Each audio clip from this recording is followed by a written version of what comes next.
We have a 1967 Dodge Camper Special. Let's take a look inside the cab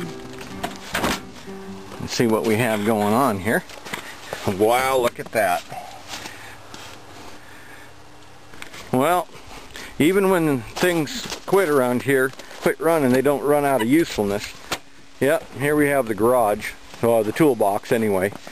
This thing's thrown a rod, so it doesn't run anywhere. Spun a bearing at least, and so it makes for a nice tool chest. Later on we'll probably use it as a chicken coop or something. You know, I think chickens eat rice, don't they? Isn't that a Japanese car? Yeah. Yeah, so that makes sense.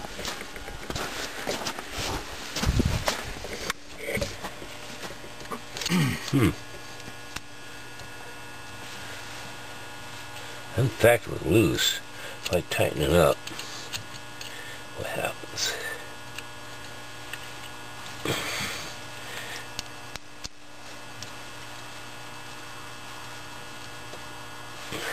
Let's see if it squirts gas now.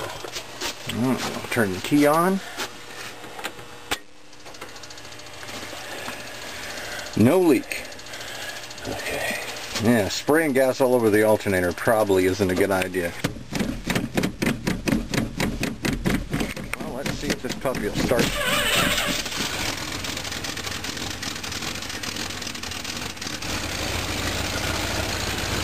See, right over here.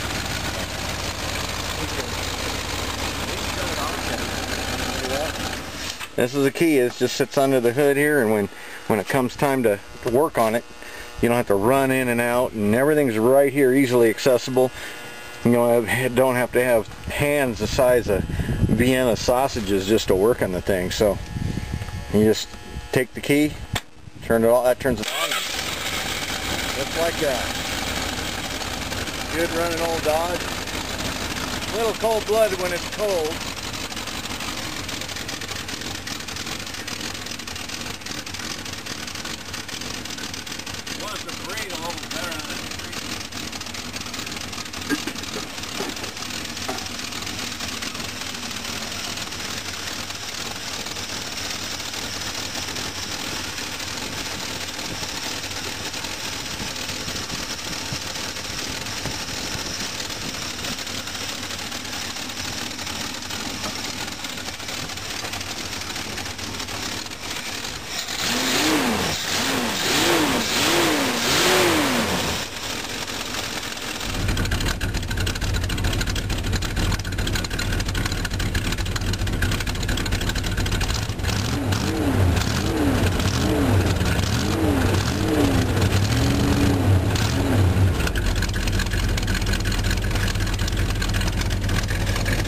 Well, like any good big block with a lot of torque,